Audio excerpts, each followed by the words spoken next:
很多老人家遇到念佛修行这种大好事，最喜欢干的一件事是什么？是等。等什么呢？等孙子上了小学，等家里没有这些乱七八糟的琐事了，等我将来身子骨实在不行了，走不动路了，我再坐下来好好念佛也不迟。你们要晓得，这种想法真是糊涂透顶啊！你以为你在等一个万事俱备的好时机，可这一等往往就把你自己的慧命，把你们全家人的福报全都给等没了。禅门里有句老话，莫待老来方学道，孤坟多是少年人。这话听起来有点刺耳，但句句都是戳心窝子的真话。生死这件大事，他从来就不分老少。无常登门的时候，他会去翻你的户口本，看看你退休没有，看看你孙子带大没有，然后再决定今天收不收你吗？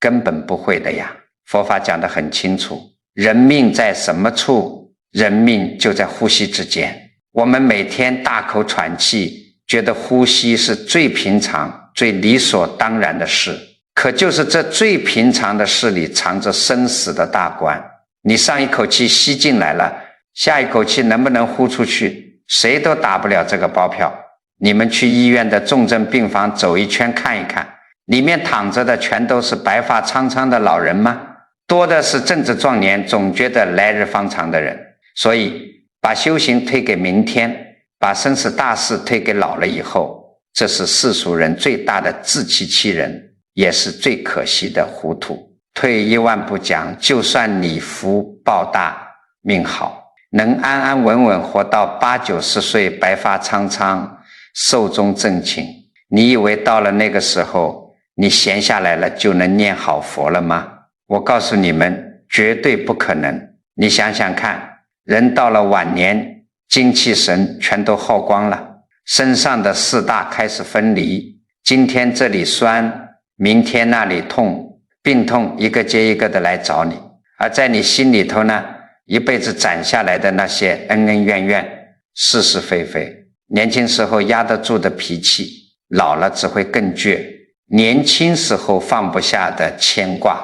老了只会更重。那个时候妄想杂念就像潮水一样翻涌上来，你想压都压不住。你别说一心念佛了，你就算想安安稳稳的在椅子上坐一刻钟，都难如登天。等到临命终时，四大分离的痛苦比平时重上100倍1000倍，那个时候你才想起来抱佛脚，你想自己做得了主，太晚了呀。再说回我们居家过日子，很多人觉得我是长辈，我天天替儿女操心，愁他们工作不顺，这就叫顾家，这就叫爱子心切。我告诉你们，这是把事情彻底看颠倒了。我们老祖宗讲，福人居福地，福地福人居。什么叫福人？不是说你银行卡里存了多少钱，退休金有多高，而是你是不是一个心定的人，一个家。什么是最大的风水？什么是真正的积德？长辈的这颗心才是家里最大的风水。你一个老人家天天在家里焦虑发愁，你散发出来的全是极度负面的怨气和浊气。这种浊气一照下来，家里的风水就被你深深给念坏了。孩子在外面打拼已经够累了，回到家还要承接你这种冰窖一样的负面情绪，他的事业怎么可能顺？家庭怎么可能和真正对家人好？真正给子孙积阴德，不是你替他们瞎操多少心，而是你把自己的这颗心修好，把自己的福养好，长辈的心安了，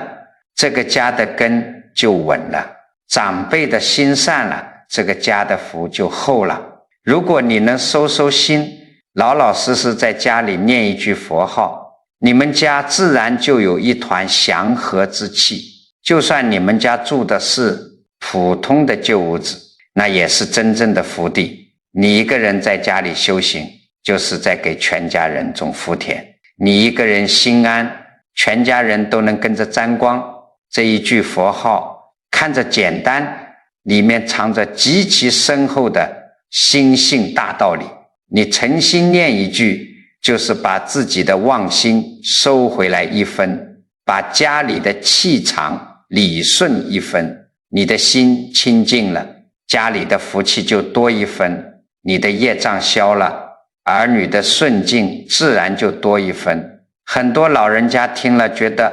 难思啊，这听起来有点玄乎了吧？其实一点都不玄。今天我就把这背后的道理，这一句佛号是怎么影响我们的身体，怎么转动我们的家运，乃至怎么解决我们的生死大事，一桩桩一件件，结合咱们身边活生生的真人真事，慢慢给诸位掰开来揉碎了讲。你们只要肯用心听，肯照着去做，用不了多久，你自己的身心，家里的氛围绝对会有实实在在的大变化。要算这笔大账，咱们就先从你们老人家最牵肠挂肚的地方算起，那就是你们家里的家运。很多人跑来问我，说家里最近倒霉透顶，儿子做生意赔本，儿媳妇闹着要离婚，孙子天天生病，是不是家里祖坟风水出了问题？要不要花钱请人来看看？我告诉你们，不要去往外面找原因，你们要晓得，一个家之所以成为一个家，一家人之所以能进一家门，那都是累生累世的因果绑在一起的，这叫共业。你们住在同一个屋檐下，连呼吸的空气都是通着的，你们的气场早就搅成了一股绳。家里如果有一个人天天抱怨发脾气，那整个屋子就像罩着一层黑气，这叫阴气太重。阴气重了，什么倒霉事都往你们家钻。反过来，如果家里有一个人，哪怕他什么事都不干，只要他能把心定住，稳稳当当清清静静地坐在那里念佛，这个人就是全家的定海神针，他就是在给这个家招阳气，就是在转你们家的风水。就在前几年，有一个单亲妈妈30多岁，遭了难了，丈夫有了外遇，跟她离了婚，公司又碰上裁员，把她给辞退了，双重打击砸下来，这个人彻底垮了，得了很严重的抑郁症。那段时间她整天把自己关在房间里，窗帘拉得死死的，白天黑夜都不分，头发也懒得梳，饭也不吃，眼神都是直的，就像个活死人，家里那种死气沉沉的氛围。你只要一推开他家的门，就能感觉到一股寒气直逼天灵盖。他那个快70岁的老父亲看着女儿天天寻死觅活，心痛啊。换作一般的老头老太太，这个时候会干嘛？肯定坐在床边跟着哭，跟着骂那个没良心的女婿，或者天天苦口婆心地劝女儿，你别这样啊，你要振作啊，你为了孩子也要活下去啊。我告诉你们，没用的。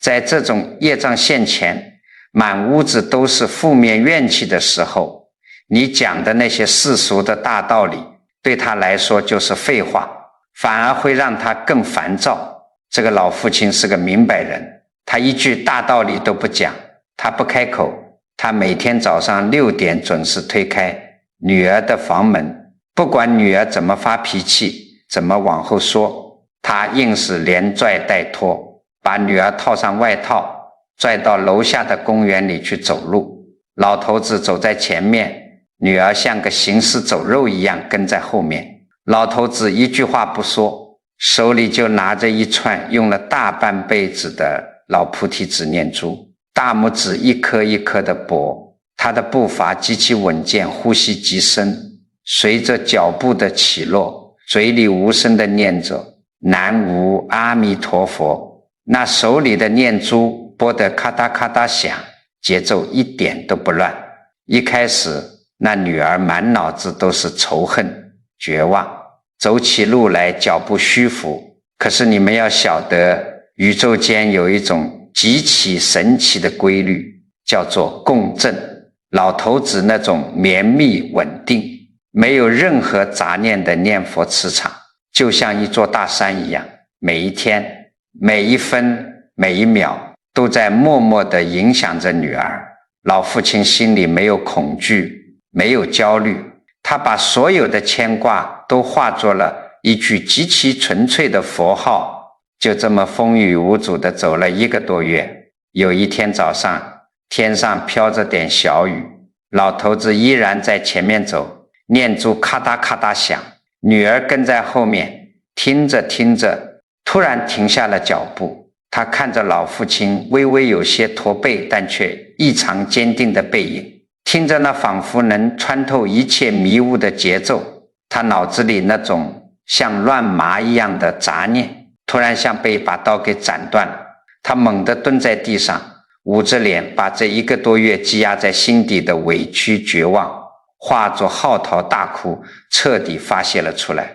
那一哭就是他重生的开始，他心里那口憋着的阴气，那股想死的怨气，被老父亲那极其安定的念佛磁场给活生生化解掉了。从那以后，他开始主动拉开窗帘，开始自己做饭，后来又重新找了工作，现在日子过得比谁都红火。你们想想看，老父亲说了什么惊天动地的大道理吗？没有。他花了1分钱去请风水先生吗？也没有。佛法讲得很清楚，心生则种种法生，心灭则种种法灭。家里出了事，气场乱了，如果全家人都跟着慌，跟着哭爹喊娘，那这就是火上浇油。这个时候，只要家里有一个人，哪怕是个老头老太太，你能真正静得下心来，把这句南无阿弥陀佛念得绵绵密密，你的心光就会大放光明。这句佛号里面包含了无量无边的福德和智慧。你在家里念秘密，你家里的每一个角落，你儿女的身上都会沾染上这种清净祥和的能量，外面的邪气进不来，家里的怨气留不住，这就叫一人念佛，全家受益。你儿女在外面谈生意，不知不觉就觉得头脑清醒，逢凶化吉。你孙子在学校念书，心神安定，不会沾染那些乱七八糟的习气。这就是老祖宗讲的最大的护家之法。所以老人家们，不要再觉得你们老了没用了，你们在家里把佛念好，把这颗心守好，就是给你们子孙后代积累的最大金山银山。好，既然讲到了守住家里的风水，那我就必须要扒一扒你们老人家身上最容易犯的一个通病，也是破坏家里风水最大的一把刀。你们要晓得，人老了，退下来了，闲在家里没事干，最怕的是什么？是孤独啊。老来苦，最大的苦还不是身上没钱，而是身边没人。儿子长大了，娶媳妇搬出去了，女儿嫁人了，老伴儿要是再走得早，你一个人坐在空荡荡的屋子里，白天看着太阳升起来，晚上看着太阳落下去，连个说话出气的人都没有，心里那个发毛，那个空虚啊，简直能把人逼疯。那为了打发这种孤独，你们是怎么干的呢？要么出去找老姐妹老哥们串门闲聊，家长里短的搬弄是非，要么坐在牌桌上一边打麻将一边骂骂咧咧，要么就是天天盯着手机，看到点什么鸡毛蒜皮的事就要给儿女打电话，电话一通，不管孩子在外面多忙多累，你就开始倒苦水发牢骚，今天说这里疼，明天说那里酸，你不唠叨上个半小时，这心里就不痛快。我告诉你们，你们以为这叫排解孤独，你们这是在往外漏气，在造口业啊。佛法讲得很清楚，身口意三业最容易犯的就是这个口业。咱们老祖宗也讲言多必失，这个失不仅仅是说错话得罪人，更是把你身上的精气神，把你家里的福报给白白漏掉了。你每一次抱怨，每一次说别人坏话，每一次发牢骚，你的嘴里吐出来的都是一股黑气。这种充满怨毒和不满的负能量，不仅会把你自己的身心搞得越来越焦躁，还会把整个家宅的清净气场搅得乌烟瘴气。儿女为什么一听你唠叨就烦？为什么不爱回家？因为他们是凭本能感觉到你身上带着一股极具消耗性的负能量，他们一靠近你就被你吸走了一半的精气神。你想想看，对不对？那有老人家就急得掉眼泪了，说南师啊，我不说话，我憋得慌啊，我心里委屈，我孤独寂寞，我一肚子的牢骚我不吐出来，我不是要憋死吗？你别急，我给你讲一个故事，你听完就明白该怎么对付这种委屈和孤独了。宋代有个极其出名的大人物，当朝宰相王安石。这老先生晚年的时候，可是把全天下的人都得罪光了。变法失败后，他被贬退居在金陵的半山园，那是个什么处境？全天下的人都在骂他，曾经跟着他的手下背叛他，朝廷里的清流写诗写文章挖苦他，就连街头巷尾的老百姓也在背后戳他脊梁骨。你想想看，曾经一人之下万人之上，老了，落得个众叛亲离，举世唾骂。换作你们被全天下孤立，这种彻骨的孤独和天大的委屈，比你们天天在家里盼着儿女回来看一眼要大上千百倍吧。王安石当时也憋屈啊，满肚子的火。有一天他坐在半山园的院子里，下边人递上来一封京城里寄来的信，里面全是对他的栽赃和谩骂，句句戳心，字字带血。老先生气得手指发抖，他一拍桌子，提起毛笔，蘸饱了浓墨，就要写奏折去辩白去反击，要把满肚子的牢骚全写出来骂回去。可是笔刚悬在纸上，他突然停住了。他抬起头，看着满院子随风飘落的枯叶，听着外面隐隐约约传来的市井喧闹，他突然醒悟了。他叹了一口气，苦笑着摇摇头，直接把那支笔扔在了地上。为什么？因为他是个绝顶聪明的人，他明白了一个大规律，别人骂你误解你，那是别人的因果，你如果去回嘴去抱怨去写文章对骂，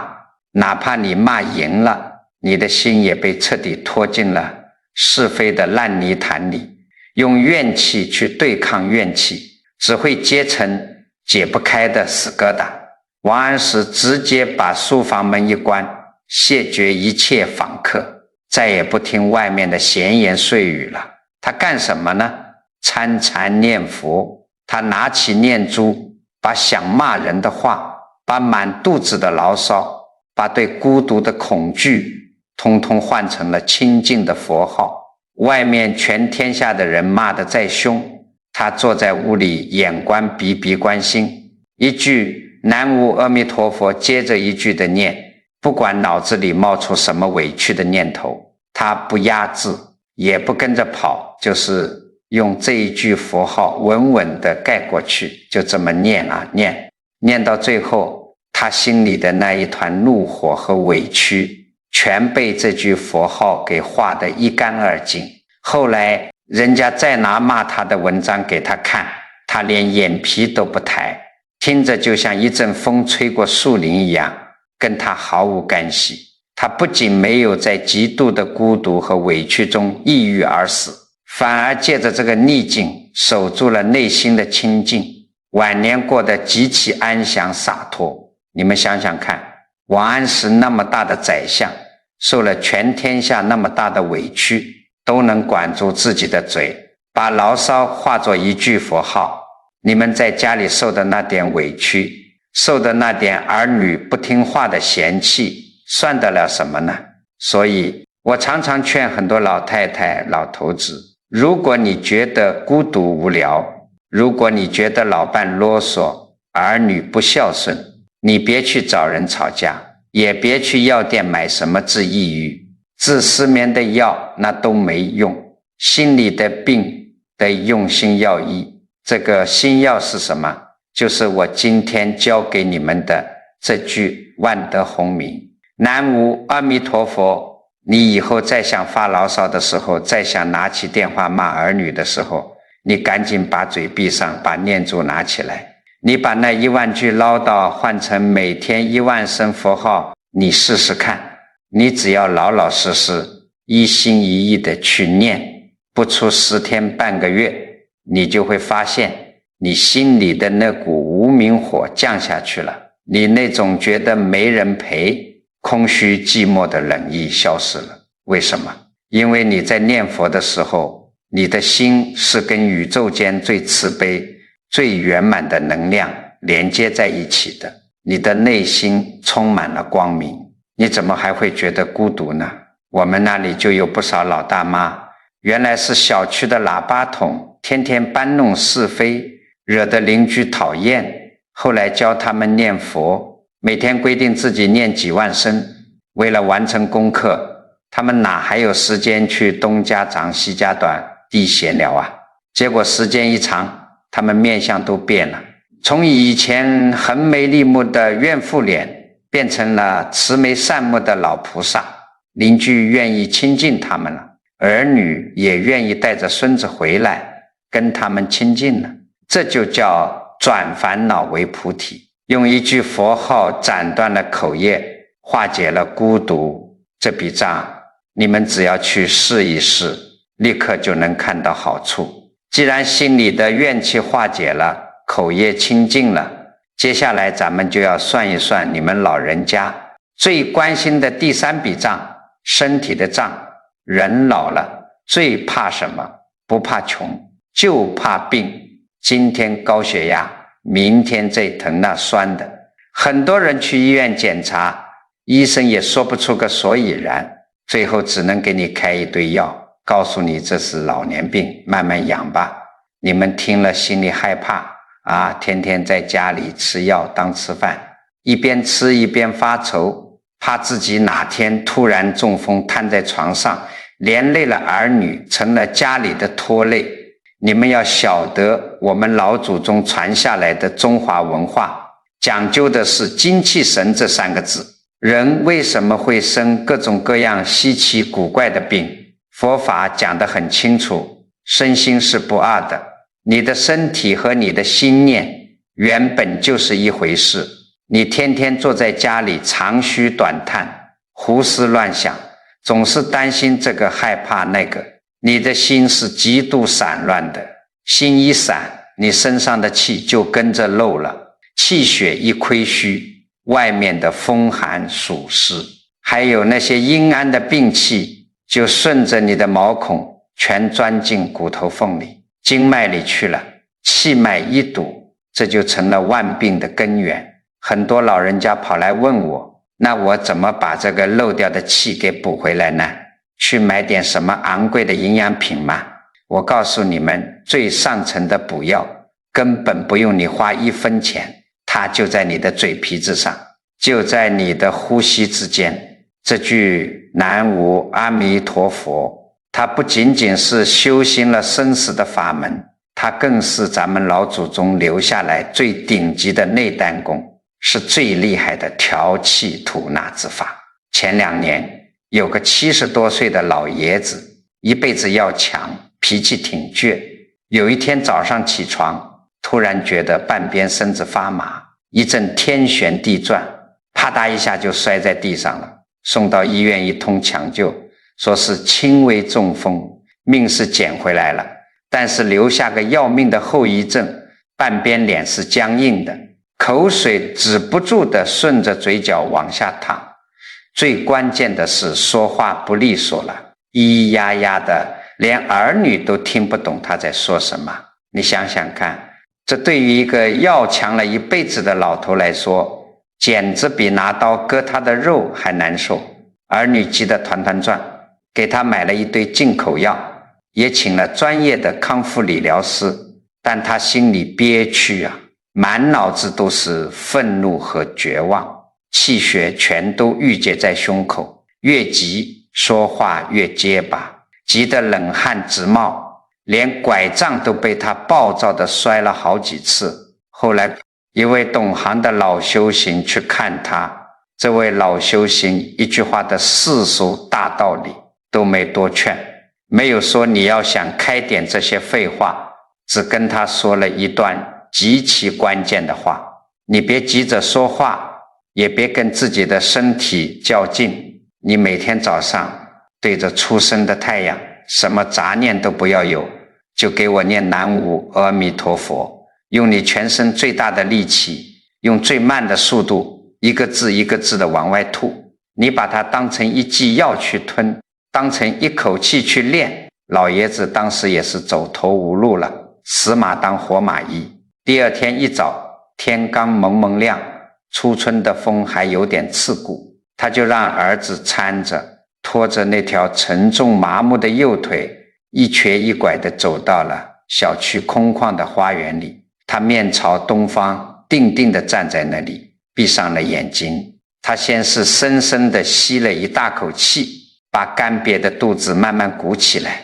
这在老祖宗的学问里叫做气沉丹田。然后他用尽全身的力气，把憋在胸口的那股绝望的浊气连同着字音猛地往外一推，南无阿弥陀佛。一开始他喊出来的声音是劈叉的，是漏风的，听着极其浑浊刺耳，他脖子上的青筋都爆出来了，憋得老脸通红，但是他不歇着，深吸一口气，再来。你们想想看，就这么简单的6个字，他硬生生念得满头大汗。为什么？因为每一个字发音的时候，那股声波都在剧烈地震动他的五脏六腑。你们自己现在如果有心，试着大声拖长音念一句阿弥陀佛，你会立刻发现啊字一出，震动的是喉咙和胸腔，迷字发于唇齿，连着脑门发麻，驼字一下沉，带着整个后背和脏腑都在隐隐作响。这就叫极其高明的声闻调气法。老爷子就这么像一尊雕塑一样，站在风里，一个字一个字的往外砸，连着砸了半个小时。他突然感觉身体里发生了不可思议的变化，一股暖烘烘的热流竟然从后背的脊梁骨一直穿了上来，原本冰凉发麻的右半边身子毫无征兆地渗出了一层细细密密的冷汗，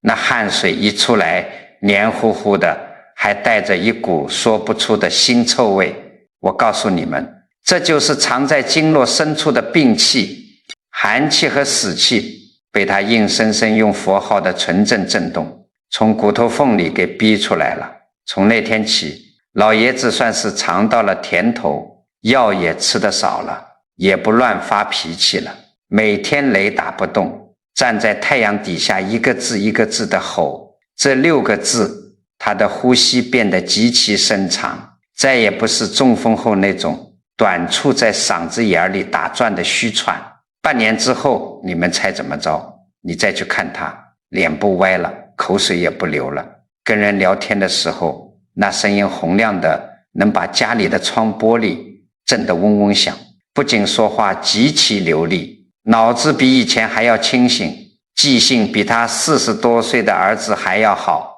诸位啊，故事听完了，你们要好好琢磨琢磨，人老了为什么会得那些迷糊病、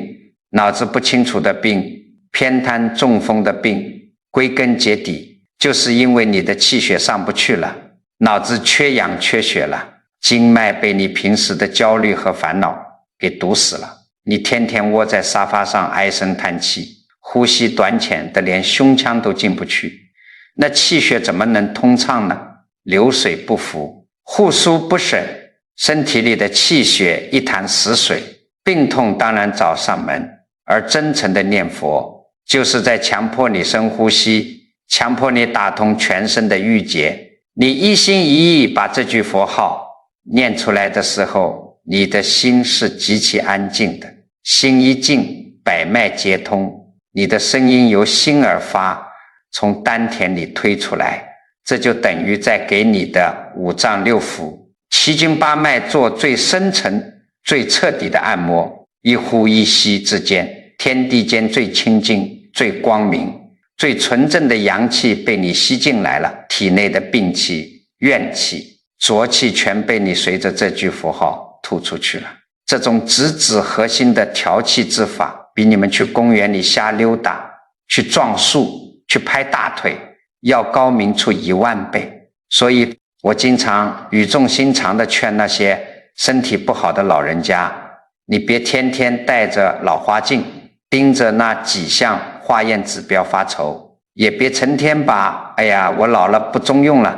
我离死不远了这种丧气话挂在嘴边。你那是天天在给自己下负面的诅咒啊，那是在自我消耗。从今天起，你把腰杆挺直了，把肩膀沉下来，气沉丹田，稳稳当当，清清朗朗的去念这一句南无阿弥陀佛。你走在路上可以随步伐默念，坐在家里可以大声出声念，只要你这个念头不断，你身上的那股先天真气就不会散，你这口长气吊住了，精气神收拢了，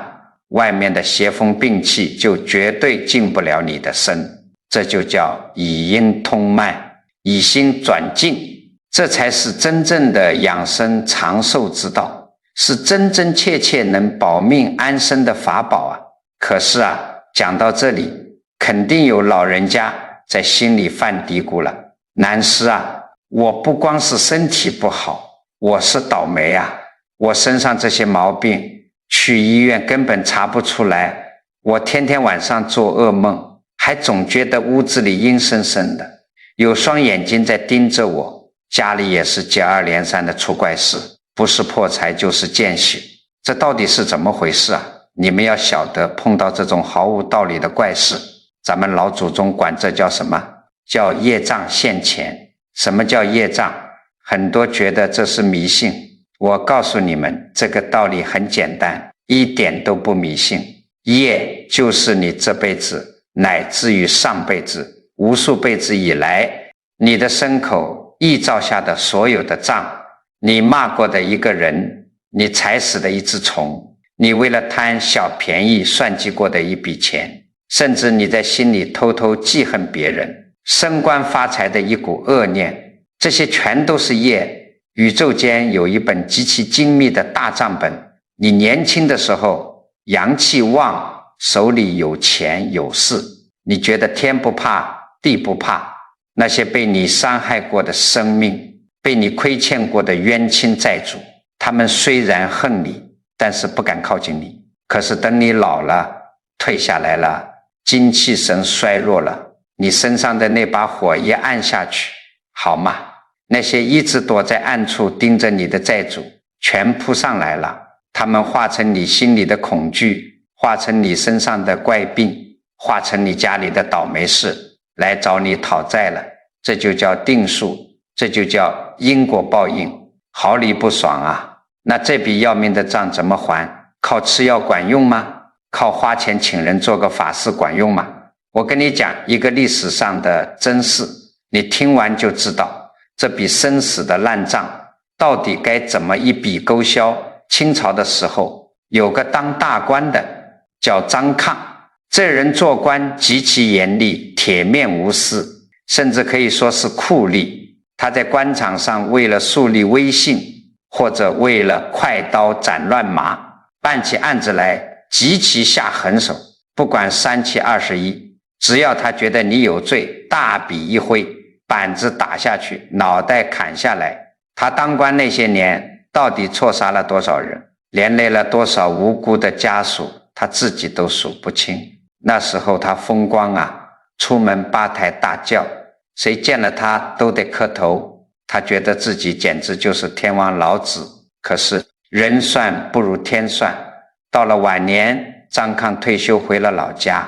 报应来了。一开始只是觉得胸口发闷，后来直接瘫在了床上，连下地的力气都没有。请了全城最好的大夫来看，汤药一碗接一碗的往下灌，一点用都没有，身体一天比一天瘦，最后瘦的就剩下一把骨头。最可怕的不是身体的疼，而是他一闭上眼睛，眼前的景象能把人活活吓死。有一天半夜，张抗在昏睡中突然浑身打摆子，他梦见什么了？梦见自己站在一个阴冷刺骨的黑屋子里，周围黑压压的全是人，这些人披头散发，全都是他当年下令严刑拷打，满门抄斩的冤魂。无数双惨白的手直挺挺地伸过来，死死掐住他的脖子。无数个凄厉的声音在他耳朵边上哭嚎：张大人，你还我命来，还我一家老小的命来！张抗猛地从床上弹坐起来，眼睛瞪得像铜铃，大口大口地倒抽着凉气。他浑身的里衣全被冷汗浸透了，就像刚从冰水里捞出来一样。他死死抓着床沿，手背上的青筋直跳，连牙齿都在剧烈的打颤。这个时候，张抗彻底醒悟了。他看着自己枯瘦如柴的双手，突然明白，什么朝廷一品大员，什么万贯家财，在因果报应面前连个屁都不是。人家来索命了，你拿什么打？换做一般人，这时候可能就只会吓得哭爹喊娘了。但张抗毕竟是个见过大风大浪的人，他知道这个时候除了真正的忏悔，谁也救不了。他天一亮，他立刻把管家叫到床前，喘着粗气下了一道死命令，把库房里的银子地契全给我搬出来，给我去施粥，去修桥，去放生，把所有的家产全都散出去，一分钱都别留。这还不算完，张抗让人在床前摆了一尊阿弥陀佛的佛像，他推开那些要喂他吃药的丫鬟，自己用尽全身最后一丝力气，直挺挺地跪在床上。他没有求佛祖保佑他病好，也没有求佛祖让他多活几年，他是带着极度惭愧、极度恐惧的心，拼了老命的念那一句佛号：南无阿弥陀佛。他是一边痛哭流涕，一边扯着嘶哑的嗓子喊，每一声佛号念出来，他都在心里向那些被他冤死的人磕头认错。我对不起你们啊，我造了天大的恶业，我今天用念佛的功德全盘还给你们，求佛菩萨超度你们，让你们脱离苦海吧。你们想想看，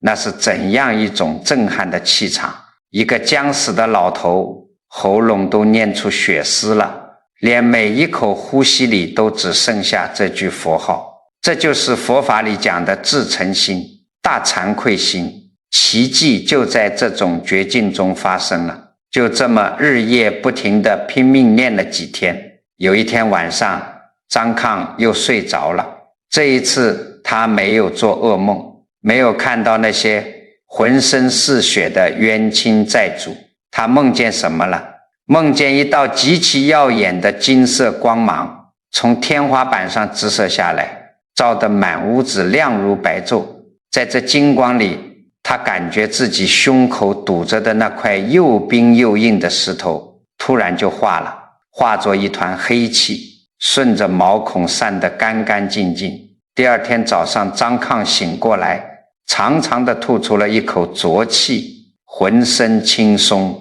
从那天起，那些索命的噩梦再也没有来过，他的病气也奇迹般的退散了。几年以后，这位曾经罪业深重的老官僚在满屋子的异香中无比安详地闭上了眼睛，了脱了生死。佛法讲得很清楚，念佛一生，灭80亿劫生死重罪。很多人不信，说这怎么可能呢？我造了那么大的恶，凭什么念一句佛号就能消灭掉？我告诉你们，这就是宇宙间最不可思议的能量转换。古人讲千年暗示，一灯即明。一个山洞黑了10000年，你要驱散里面的黑暗，需要去扫10000年吗？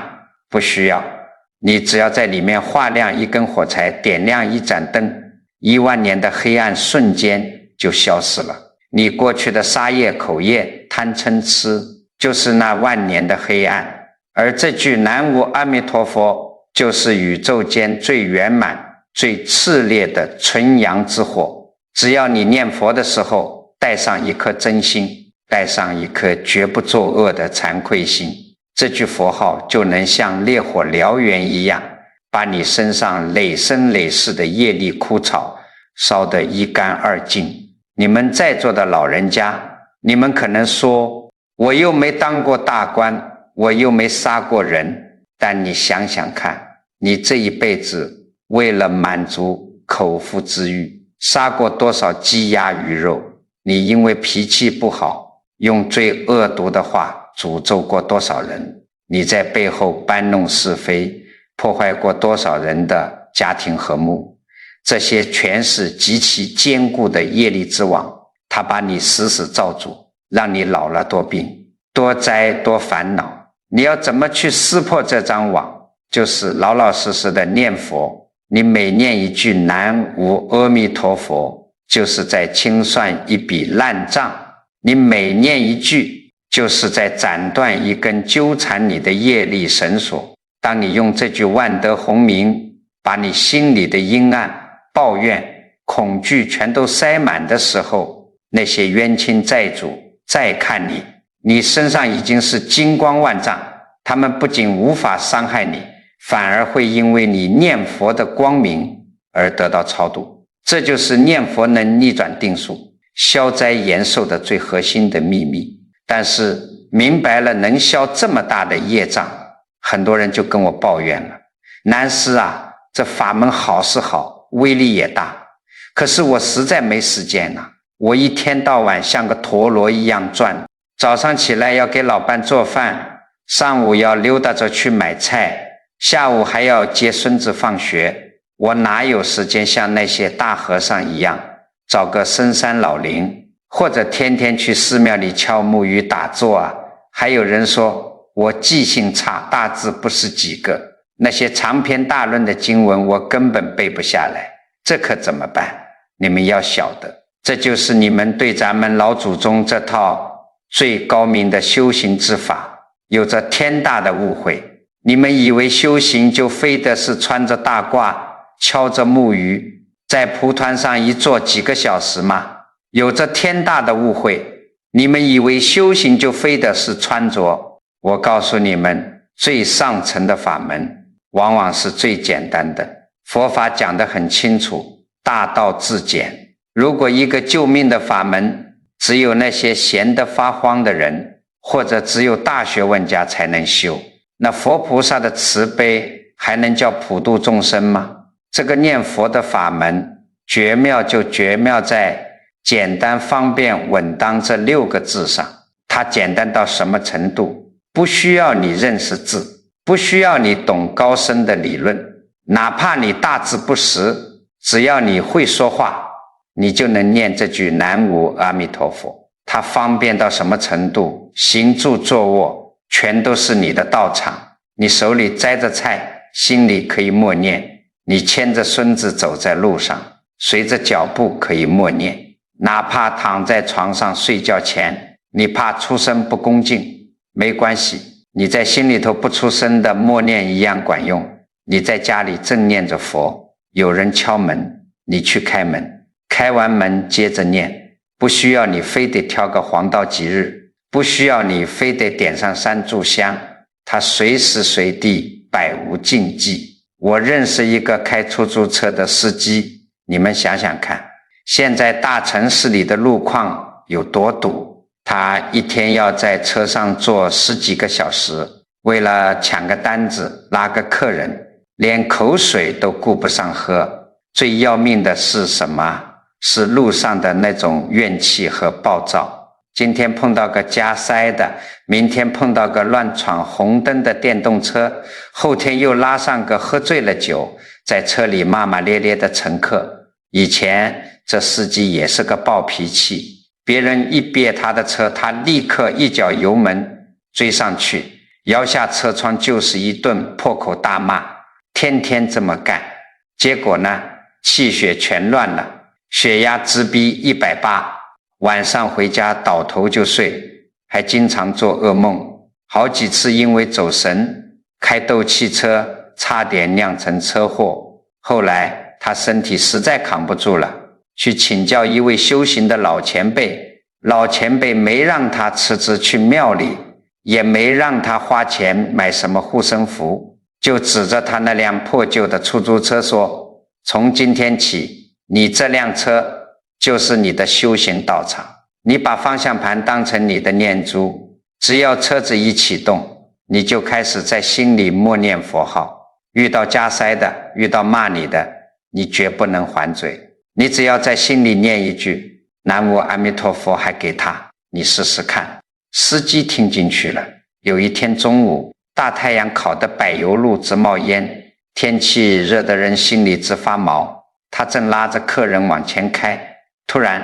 旁边车道一辆黑色的轿车连转向灯都不打，直接一把方向盘别到了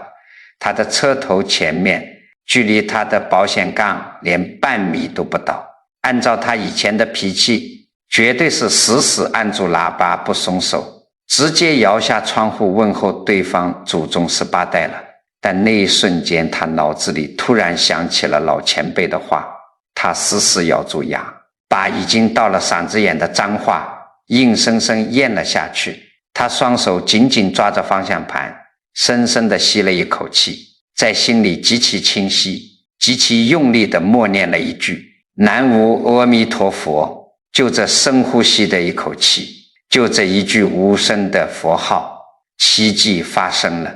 他心里那股原本要像火山一样喷发出来的怒火，那股要把对方撞死的力气，瞬间就被一股极其清凉的力量给压了下去。他的大脑没有被愤怒冲昏，反而变得极其清醒专注。车子继续往前开，到了一个十字路口，刚好是绿灯，他本能的想一脚油门冲过去，但是因为他心里一直在默念佛号，他的心念没有散乱，他的直觉变得极其敏锐。他眼角的余光感觉到右边路口有点不对劲，几乎是在0点几秒之间，他没有踩油门，而是极其冷静地把脚挪到了刹车上，轻轻带了一脚。就在他车速降下来的那一瞬间，一辆满载着水泥泥浆的大众卡轰的一声，完全无视红灯，像个失控的怪兽一样从他车头前面疯狂地插了过去。卡车卷起的狂风把他的车都带得晃了2晃。如果他刚才因为别人加塞而满心怒火，如果他为了赶时间一脚油门踩下去，他的出租车此时此刻已经被那辆大卡车卷到轮子底下，压成一块铁饼了。司机停在原地，后背的衣服瞬间被冷汗湿透了，但他摸着方向盘，心里却有一种劫后余生的极大平静。那一刻他彻底明白了，这根本不是什么神仙显灵用手推开了他的车，而是因为他没生那股恶气。他用一句佛号把自己的心定住了，心一定，灵光就现了，反应就快了，这叫不招死气，不惹横祸。从那以后，这个司机再也不急不躁了。他一天跑10几个小时的车，只要不跟客人说话，嘴巴就是微微闭着，心里默念佛号。别的司机累得腰酸背痛，他一天跑下来神清气爽，不仅好几次躲过了致命的危险，连拉的客人都说，师父，不知道为什么一坐进你的车里，就感觉心里特别踏实，特别安静。你们想想看，一个开出租车的，在那么乱、那么危险的环境里，都能随时随地把心定住，把命保住。你们老人家在家里做个饭，溜个弯，打扫个卫生，怎么就没时间念佛了呢？你只要心里挂着这句佛号，你走到哪里，哪里就是最亲近的道场，这就叫最方便、最稳当的修行。但是话说到这里，我必须要点破很多老人家心里藏着的一个最大的贪念。很多人听我说念佛能转家运，能保平安，能消业障，马上两眼放光，心里打起了小算盘。哎呀，这么灵啊，那我赶紧念，我求佛菩萨保佑我那个做生意的儿子今年赚上1000万，我求菩萨保佑我多活20年，腰不疼腿不酸。我告诉你们，如果你念佛只是为了求世间这点发财升官、去病延年的小利，那你真是愚痴到了极点。这在咱们老祖宗的智慧里叫什么？这叫拿无价的模拟宝珠去换了几个烂橘子，太可惜，太可悲了。你把算盘打得再精，你以为你能算得过天道吗？你以为世间这点荣华富贵能长久吗？我常常跟大家讲，世俗的福报就像草尖上的露水，太阳一出来，风一吹，瞬间就没了。你求来的钱可能转头就因为一场大病送到了医院，你求来的名可能因为一次站错队就身败名裂。更可怕的是，你如果带着这种强烈的贪婪心去求，就算真让你求到了世俗的福报，你尽情去享受去挥霍，那叫享吃福，福报享尽了，下一世的堕落和业障那是要加倍偿还的。那我们费这么大劲修这个最方便的法门，究竟是为了什么？佛法讲得很清楚，是为了2个字：解脱。人活一辈子，不管你当多大的官，赚多厚的钞票，住多大的别墅，最后到了闭上眼睛的那一刻，万般带不走，唯有业随身。你咽下最后一口气的时候，你那个宝贝儿子能替你疼吗？你存折上的那一串数字能帮你挡住黑白无常的锁链吗？根本挡不住啊。那个时候你满心的恐惧，满眼的黑暗，你只能顺着自己一辈子造下的业力，糊里糊涂的再次卷入6道轮回的苦海里。下辈子是披毛戴角还是下地狱，谁都不知道。这才是最可怕的大事。所以念佛最大的好处，最究竟的目的，根本不是为了让你在这辈子多赚几块钱，而是要让你在面临生死大关的时候不惊不怖，不慌不忙。你平时一句一句的念，就是在给自己的生命攒回家的路费。等你这辈子的缘分尽了，业障消清了，你心里只有这一句极其纯净的佛号，你就能直接脱离这个充满生老病死、怨憎会、爱别离的苦海，往生到那个没有一丝烦恼、纯净光明的极乐净土。到那个时候，你彻底了脱了生死，你在道家慈航，回过头来保佑你的儿孙，那才是真正的力量，那才是究竟的大安乐。你要是没有这个发心，你哪怕一天念10万声，你也只在世俗的泥潭里打滚。所以老人家们把眼光放长远一点，把心量放大一点，用最简单的方法去求那个最了不起的解脱，这才不辜负你们这辈子听闻到这么好的法门啊。可是啊，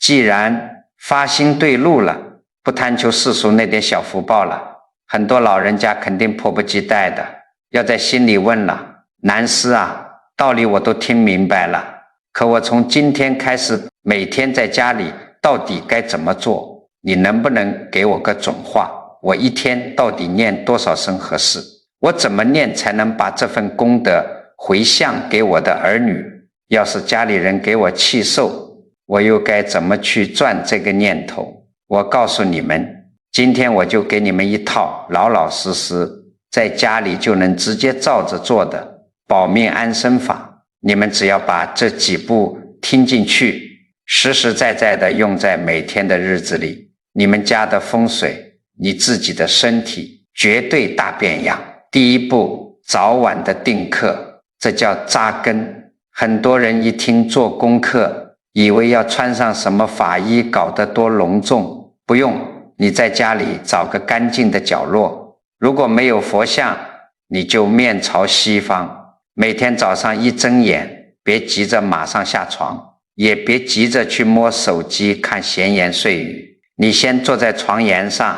把腰板挺直，深深地吸一口气。我们老祖宗传下来的方法里，有个最适合大忙人和老年人的，叫十念法。怎么弄？你一口气吸到底，把气沉下去，然后随着呼气，一口气连续念南无阿弥陀佛，南无阿弥陀佛，能念几声算几声，中途不换气，直到这口气吐完，这叫一念。你就这么连着来10口气。我跟你们讲，这10口气就是在给你这一整天定调子。早晨刚醒，你脑子还没起那些乱七八糟的杂念，这个时候念佛，气机最清净，10口气念完，你这一天的精气神就锁住了，外面的邪气晦气轻易上不了你的身。晚上睡觉前洗漱干净了，坐在床上再照着这么做一遍，把你这一天照的哪怕是微小的口业和恶念通通清空，清清爽爽的安眠。第二步，白天的散念，这叫降伏其心。早晚的10口气是必修课，那白天大把的时间干嘛呢？你去寻一串108颗的念珠，普通的木头菩提子都行，别买那种贵的要死拿来显摆的，那没用，你就拿在手里。佛法讲得很清楚，咱们凡夫的心就像一只乱蹦乱跳的猴子，一刻都闲不下来，你不给他找点事干，他就要去回忆过去生牢骚，要去操心未来生焦虑。这串念珠，这句佛号就是拴住这只猴子的绳子。你坐在沙发上，手里大拇指拨一颗珠子，心里默念一句佛。你出去溜达，去菜市场买菜，脚步迈一下，心里跟着念一句，不用刻意去死磕今天到底念了1万还是2万声，你就把这句佛号像一根线一样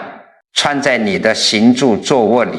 念头跑了，突然想起来，哎呀，今天孙子还没加衣服，没关系，你觉察到了，立刻把心收回来，接着念，久而久之，你的心就有了定力，不再漏气，这叫散念成片。第三步，遇到逆境怎么转念，这叫借境练心，这个最关键。很多老人家在家里念佛念得好好的，突然儿媳妇因为点鸡毛蒜皮的事甩了个冷脸，或者老伴儿在一旁唠叨了一句极其难听的话，你们平时怎么反应？心里的火蹭的一下就冒到头顶了，立刻就把念珠一扔，指着鼻子骂回去了，对不对？你们要晓得，这就是你的业障现前在考验你的定力呢。这个时候你只要一开口对骂，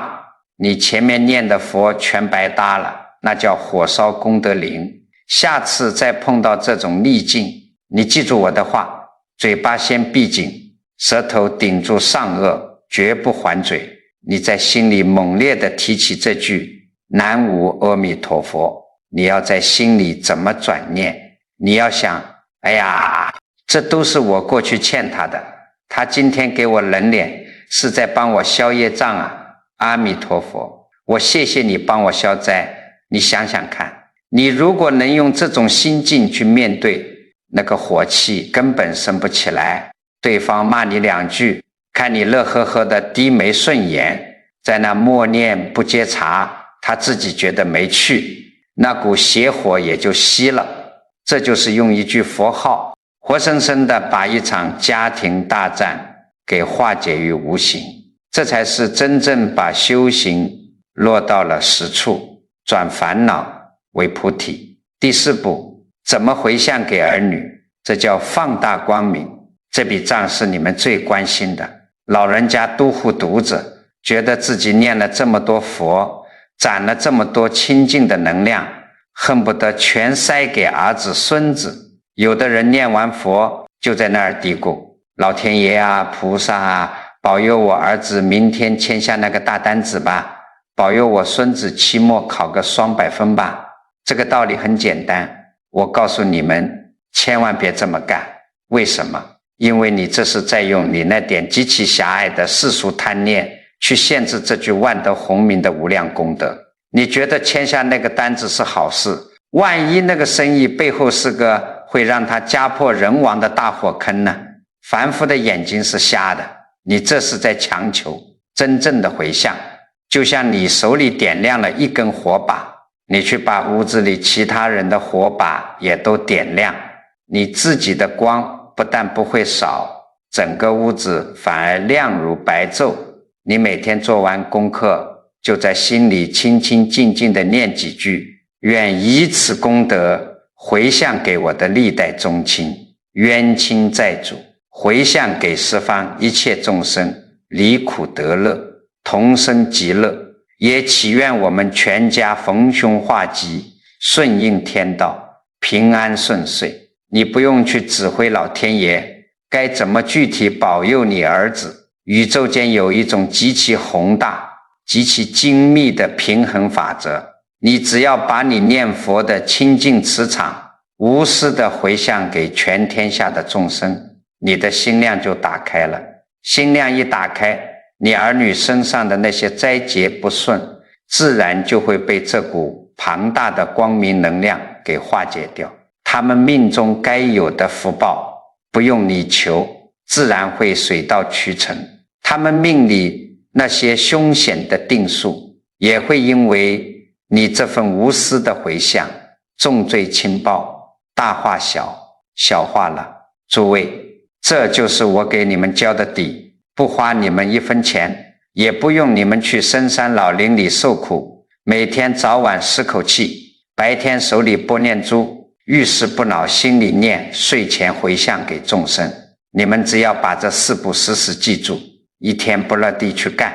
我敢打包票，不出3个月，你自己的气色绝对红润饱满。你们家那种吵吵闹闹、死气沉沉的阴霾，绝对一扫而空。这就是咱们老祖宗留给咱们最实在、最稳当的护家之宝啊！好了，今天洋洋洒洒跟你们掏心窝子讲了这么多，我知道你们老人家年纪大了，记性不好，听完可能转头去厨房炒个菜就忘了。来，我最后再给你们啰嗦一遍，这几句话你们就是刻在脑门上，也得死死记住。第一，千万别等老的动不了了才去抱佛脚，生死无常，连一口气都不等人的。第二，家里有一个人老老实实念佛，这叫镇宅之宝，全家的风水，儿女的运势都跟着逢凶化吉。第三，别去当那个招人烦的大喇叭，把满肚子牢骚和委屈换成佛号，你的口业清净了，孤独自然就没瘾了。第四，病气全是因为你心里漏了气，用最大力气去念佛，这就是老祖宗最顶级的内丹功，把病气逼出去，把阳气吸进来。第五，不要怕你过去造了多少杀业口业，只要你肯带着大惭愧心去念，万年黑暗的业力网，一句佛号的纯阳烈火就能烧个一干二净。第六，法门简单到了极点，上厕所走路都能默念，但你千万记住，别拿着无价的宝珠去求发财、求当官，要求就求个究竟的了脱生死。至于每天怎么干，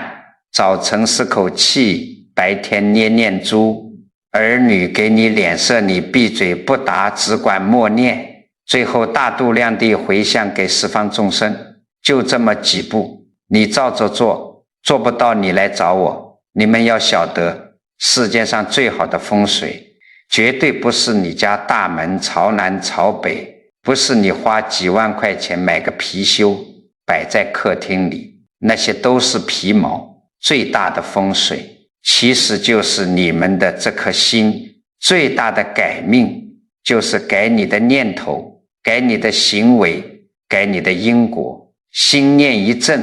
百邪不侵，心光一放，万灾化解。今天你们有缘听到这番话，听懂了，这叫你们自己有福气。但是你别光顾着自己一个人在家里偷偷捏着念珠练。佛法讲究个什么？讲究个慈悲利他。你把这个精髓分享出去，发给你的亲戚、你的老姐妹、老哥们，甚至发到你们家族的群里，你以为你只是在凑热闹吗？我告诉你们，你这可能是在救人一命，是在护人一运呢。你想想看，你的一句提醒，一个转发，可能就让一个正在绝望里的家庭平息了战火，可能就让一个天天造口业的老太太闭了嘴，少造了一场恶业，可能就让一个重病缠身的人找到了排解病气的方法，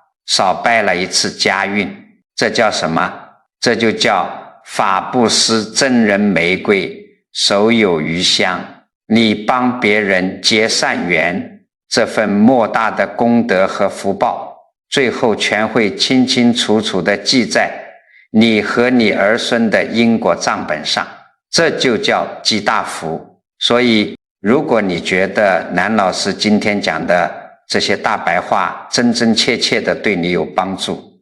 觉得句句都说到了你心坎里，请你动动手指给南老师点个赞，点个关注。你每一次的转发和点赞全都是在为你自己和家人积福。还有极其重要的一点，你们千万别小看文字的力量，文字是有极强磁场的，你的念头是有不可思议能量的。我希望你们听完之后能在底下的评论区里留下你的善言祈福。你可以打上一句愿家宅平安，子孙顺遂，或者一句简简单单的南无阿弥陀佛。你们千万别觉得这是走形式，你想想看，1000个人、10000个人在这里留下善念，这个评论区就汇聚了1000万人的光明磁场。